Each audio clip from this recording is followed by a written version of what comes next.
अस्सलाम वालेकुम नाज़रीन। डिप्टी कमिश्नर अटक राव आतिफ रज़ा ने ईद उल अज़हा के सिलसिले में की गई तैयारियों के सिलसिले में एक प्रेस कॉन्फ्रेंस की है। इस मौका पर additional deputy commissioner general Adnan Anjum Raja, admin officer Sardar Zaheer Khan, chief officer बल्दिया मुबारक अली खान और दीगर मौजूद थे। डीसी साहब की प्रेस कॉन्फ्रेंस आपको दिखाता हूँ। अटक वैसे भी क्लीनलीनेस के लिहाज से सुबह पंजाब के चंद बड़े अच्छे साफ शहरों में शुमार होता है। तो इसके अलावा भी आप लोग हमें ईद उल अज़हा के कल से, जो कल स्टार्ट होने वाली है हमारी कुर्बानी की ईद की सेलिब्रेशन, तो आप लोगों ने हमें लाजमी बताना है। जहाँ भी कहीं आप क्लीनलीनेस का या कोई और भी मामला देखें तो हमें प्लीज़ इन्फॉर्म करें हमारे एमरजेंसी नंबर्स के ऊपर। तहसील लेवल पे असिस्टेंट कमिश्नर्स फील्ड के अंदर मौजूद होंगे। डिस्ट्रिक्ट लेवल पे मैं और ADC ji all the time हम फील्ड में मौजूद होंगे। कोई इशू हो वो आप हमें बताएंगे। हमने अपने हॉस्पिटल्स को हाई अलर्ट रखा हुआ है, क्योंकि इसमें छोटी मोटी इस मौके पे इंजरीज होती हैं छुरी कांटे की। वो हमारा तमाम डेडिकेटेड स्टाफ एमरजेंसी में मौजूद होता है। दूसरा, कैटल मंडीज़ में हमने बेहतरीन इंतजाम किए हुए हैं। कैटल मैनेजमेंट कंपनी की जो हमारी 3 मंडियाँ हैं वो बेहतरीन चल रही हैं। मैं कल भी उसका विज़िट किए हैं। कुछ इस दफ़ा हमारा एक इशू जो कि मैंने एग्रेसिवली टेकअप भी किया है रेलवे अथॉरिटीज़ के साथ और कंटोनमेंट बोर्ड के साथ भी, कि इन्होंने कि जो हमारा रेलवे ग्राउंड था जहाँ हमारी ट्रेडिशनल मंडी हमेशा से लगती थी, उन्होंने ये लीज़ कर दिया विदाउट और कंसल्टेशन।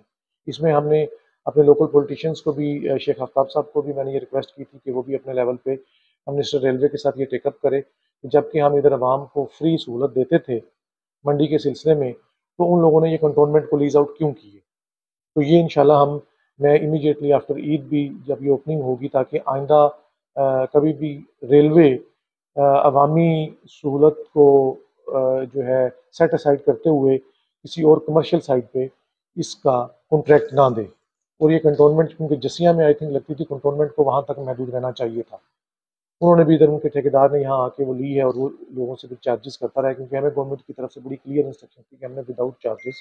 तो उसका फिर हमारे पास, चूंकि आप लोग खुद इस शहर के सिटीजन हैं, यू नो वेरी वेल कि हमारे पास उस मेजर ग्राउंड के अलावा और कोई जगह नहीं थी कि हम शहर के अंदर वो मंडी लगाते। फिर हमारे पास सिर्फ एक अल्टरनेट सिचुएशन थी, वो जिला कौंसिल का ग्राउंड, जहाँ हमने आटे की डिस्ट्रीब्यूशन भी की थी, ताकि ये मिर्जा वाली साइड से लोग आते हैं तो अपने जानवर यहाँ ले आए फ्री ऑफ कास्ट। वहाँ हमने उनको सहूलतें दी। हमने सहूलतें इधर भी दी हुई थी कि एक्स्ट्रा हम सहूलतें दें, लोग ना आए। फिर जो जो भी लोगों की कंप्लेंट्स आती थी हमने उनको रिजॉल्व भी किया है। बाकी फिर 2-3 इशूज़ ये हैं कि वो मैंने अपने आपसे पहले जिक्र कर दिया है कि क्लीनलीनेस अलाइशें, और हमने दफ़ा 144 भी लगाई हुई है कि कोई भी जो हाइड्स, जिस तरह गैर रजिस्टर्ड जो मदरसा जात हैं या कोई ऐसी चैरिटीज़ हैं, वो हाइड्स कलेक्ट नहीं कर सकते। उसमें हमने पूरा तशहीर भी की हुई है। दूसरा फिर हमने ये किया है कि एक और हमारा अहम इशू डिस्ट्रिक्ट अटक का ये होता है कि ईद के मौके पे बड़े पैमाने पे दरिया सिंध में लोग अक्रॉस द प्रोविंस नहाने के लिए आते हैं। मैं खुद अब उन एरियाज़ में जा रहा हूँ, खुद पर्सनली जाता हूँ। मेरे 3 विजिट्स हो चुके हैं और हमने अल्हम्दुलिल्लाह वहाँ एक वाटर रेस्क्यू सेंटर परमानेंट बना दिया है यूनियन कौंसिल मुल्ला मंसूर के हेड ऑफिस में।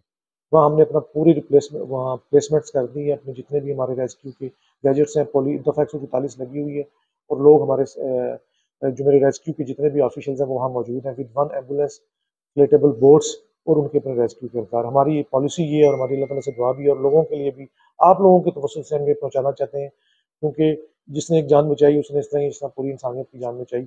हमारी इस दफ़ा zero drowning, zero death rate policy के तहत हम आगे बढ़ रहे हैं, और इंशाल्लाह हम पूरी कोशिश करेंगे कि दरिया में लोग हमारे साथ भी ताउन करें और वहाँ नज़दीक ना आए।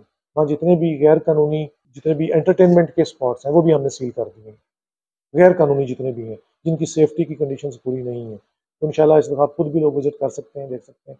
बाकी जो हमारी शहर के अंदर और जितने भी टाउन और जो अर्बन यूनियन कौंसिल्स हैं, वहाँ हमने अपने पूरे तमाम म्यूनसिपल कमेटी के अमले को अलर्ट किया हुआ है, और ख़ुसूसन एयरपोर्ट्स के नज़दीक भी जो जितनी भी यूनियन कौंसिल्स हैं, ताकि, और ये हमें गवर्नमेंट की चीफ सेक्रेटरी साहब की, चीफ मिनिस्टर साहब की बड़ी वाज़ह हदायत है। उन्होंने अपना सेंट्रल प्रोविंशियल कंट्रोल रूम बनाया हुआ है।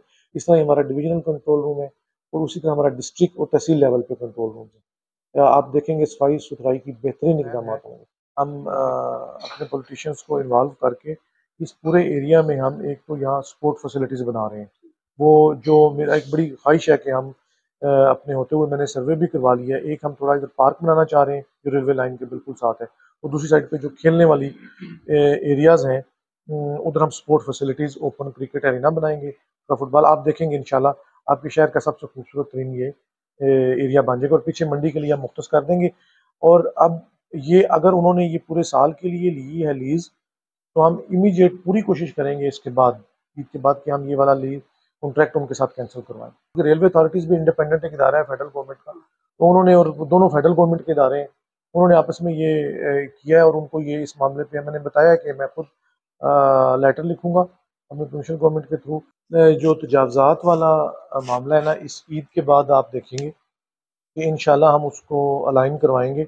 मैं डीसीजी साहब की अभी भी ये ड्यूटी लगाता हूँ, COMC इधर बैठे हैं और असिस्टेंट कमिश्नर, अब तीनों ने इसके ऊपर, वैसे भी हमने कुछ दिन पहले भी मीटिंग की है, उसमें हम आप लोगों को इंक्लूड करेंगे। ये मेरा आपसे प्रॉमिस है कि 10 हमारा वो डेलीगेशन ईद के बाद का जो हफ्ता है उसको छोड़ के नेक्स्ट वीक में आप लोगों के साथ मैं खुद पैदल चल के और ट्रेडर एसोसिएशन को बुला के मैं खुद पूरे विजिट करूंगा, कि जिस तरह आप लोगों की तजावीज़ होंगी हम उस तरह करके देंगे भैया। इसके बाद आपने वीकली जो हमारी कम्युनिटी लाइजान कमेटी है ना, उसमें मीडिया वालों को भी और शहर की जो ट्रेडर एसोसिएशन है उनको भी आपने वीकली एक ब्रीफिंग लाजमी करनी है, ठीक है?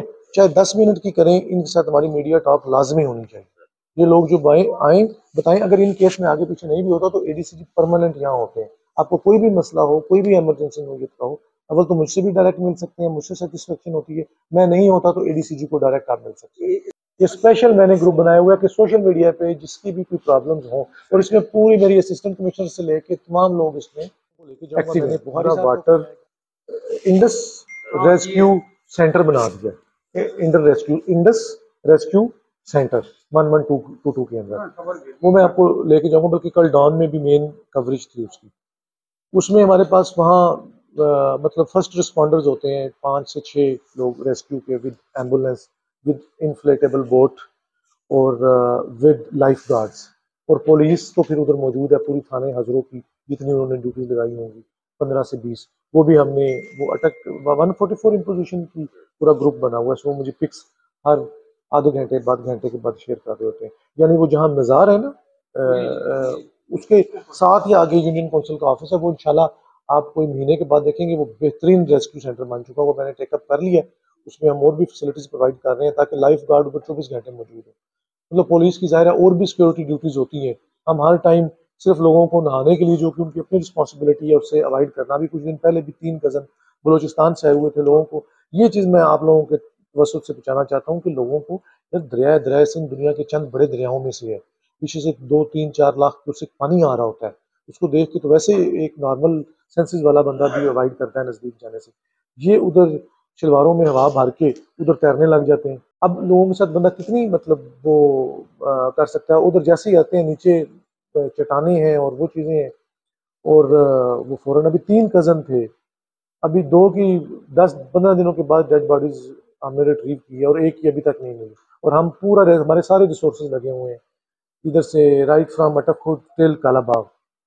तो ये लोगों में खुद भी अवेयरनेस, ये आप लोगों के थ्रू अवेयरनेस, ये पॉइंट बहुत इंपॉर्टेंट है, इसमें मुझे आप लोगों की बड़ी कॉपरेशन चाहिए। ईद के बाद जो है ना, हम एक बनाते हैं दोबारा इसको ना, प्रॉपर्ली एक मीटिंग कर हम एंगेज करते हैं जी, ये हमारा प्रॉमिस है, आपको एंगेज करेंगे हम। मीडिया वाला भी करते हैं, ठीक है? आप लोगों के जो भी रिजर्वेशन है वो उसके अंदर भी करें, शिजरार साहब आप भी थोड़े एक्टिव हों इसमें, और जो भी इंशाल्लाह मसाइल है ना वो इंशाल्लाह नेक्स्ट ईद के फौरन बाद जो है ना आप मेरे पास आए तो इन्फ्लेशन है, गुर्बत इतनी ज़्यादा है, तो लोगों ने जो दिहाड़ीदार हैं तो उन पे खुदा तरसी की वजह से हम थोड़ा सा, अदरवाइज देखिए मेरे लिए कोई प्रॉब्लम नहीं है। मैं रोजाना, मैंने कहना ये पीछे सीओ बैठा है, इसने आज 1000 रेडी बंद कर देनी। आप जो एरियाज मुख्तस करेंगे हम वहाँ उनको अलाइन करवा देंगे। हाँ जी, ये हमारी पूरी एक टास्क फोर्स बनी हुई है, वो आपको पता भी है।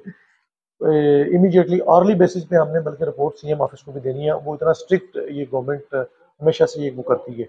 अभी भी मैंने इनको आज की रिपोर्ट देनी है, और ऑर्ली बेसिस पे हमारा डैशबोर्ड बना हुआ है जिसपे जितनी नंबर ऑफ हाइड्स कलेक्शन और प्लस जितनी ये अलाइशियाँ कलेक्ट होनी है उनका वेट भी हमने बताना है।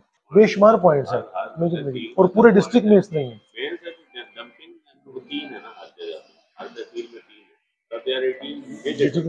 सॉलिड वेस्ट डिस्पोजल प्लांट लगा रहे हैं हम लोग, जिसमें आप लोगों का जितना भी कचरा होगा जो इधर ये शहर के शहरी लोग पैदा करते हैं, इंशाल्लाह ये भी पूरे पंजाब की उसमें पहला होगा।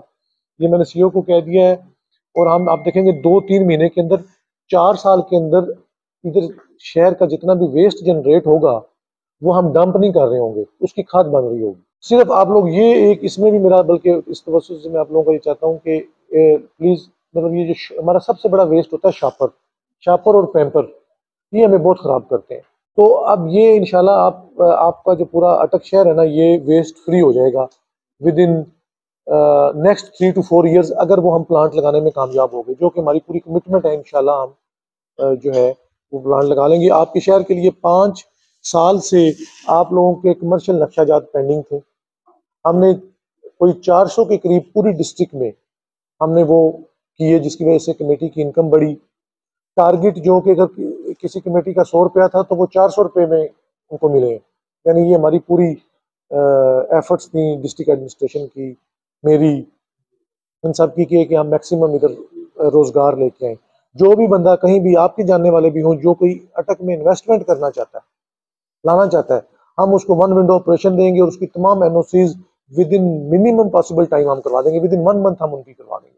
हमने 25 पेट्रोल पंप्स के जो कि पिछले 5 साल से नक्शे पड़े थे, हमने वो करवा के दिए हैं उनको, अप्रूव्ड लैंड यूज चेंज करवा के दी है। इतनी अब आप भी जाके देखें, इतनी हमने इनकम, आप पिछले पूरे टेन्योर्स निकाल के देख लें, पिछले रिसेंट, मतलब मैं वो नहीं कर रहा, एग्जैजरेट नहीं चीज़ों को कर रहा, आप फैक्ट्स के साथ देख लें, सबसे ज़्यादा इनकम हमने पिछले इन 4 महीनों के अंदर कर, और ये टोटल हमें गवर्नमेंट की डायरेक्शंस थी कि आप लोग अपनी इन्वेस्टमेंट फ्रेंडली लोगों को फैसिलिटेट करें, इंकरेज करें, उनकी डोर स्टेप पे जा करें। मैंने लोगों को खुद फ़ोन कर करके कहा है कि आप अपने एनओसीज आके ले जाएं, क्योंकि लोगों के पास पैसे नहीं थे, वो भागे फिर रहे थे कि हमें गवर्नमेंट की फीस उतारनी पड़नी है। अभी भी 400 नक्शा जात कोई मामूली बात नहीं है, जो कि पेंडिंग पड़े थे पिछले 4 साल से, 2019 से ऑनवर्ड। तो इससे कमर्शियल एक्टिविटी जनरेट होगी, कितने लोगों को रोजगार मिलेगा, ये हम आप लोगों के लिए हम आप डीपीएस हमारा बेहतरीन बुनियादों तक आ गया। इंस्टीट्यूट ऑफ, हम उसको एक नॉर्मल स्कूल नहीं बनाएंगे, उसको इंफॉर्मेशन टेक्नोलॉजी वाला इंस्टीट्यूट बनाएंगे। उसमें आप लोगों को, मीडिया भाइयों को भी मैंने पूरी सहूलत दी हुई है, 50% पे मैंने वो फीस आपके बच्चों के लिए रखी हुई है। हालांकि आप किसी भी गली मोहल्ले के किसी स्कूल में चले जाएं तो वो भी आपसे 5,000 रुपया ले लेता है, 3,000 फीस ले लेता है प्राइवेट जो है। हम जिम खाना बना रहे हैं ताकि कम्युनिटी वो इंगेजमेंट हो, इस तरह की इनिशिएटिव्स हम आपके शहर के लिए इंशाल्लाह कर रहे हैं और फुल थ्रॉटल के साथ कर रहे हैं। थैलेसीमिया सेंटर पूरे अटक में पिछले इतने सालों से नहीं था, उसका काम शुरू हो गया। डिस्ट्रिक्ट एजुकेशन अथॉरिटी का मैं हेड हूँ, पूरी उसमें 50 इंफॉर्मेशन टेक्नोलॉजी आईटी लैब, जी आप लोगों को चीज़ें मैं आपको लेके जाऊंगा, 50 आईटी लैब्स हम अपग्रेड कर रहे हैं और गवर्नमेंट का कोई पैसा नहीं कर रहे, सिर्फ लोगों की मदद से और अपने रिसोर्सेज की मदद से 50 आईटी लैब्स अपग्रेड करना कोई छोटी बात नहीं होती है। इसके ऊपर कम से कम करोड़ों रुपए का खर्चा आता है। हम मुखैर हजरात को करके स्कूल के छोटे छोटे पैसे बचा के, ताकि आपके बच्चे इंफॉर्मेशन टेक्नोलॉजी वाला, उसी सिलसिले में हमने टीचर्स की कॉमसेट यूनिवर्सिटी की मदद से जितने भी आईटी के टीचर्स हैं उनकी हम ट्रेनिंग करवा रहे हैं, ताकि वो स्किल्ड हो तो आगे बच्चों को दें, ताकि बच्चे और बच्चियां घर में बैठ के 4 पैसे कमा लें।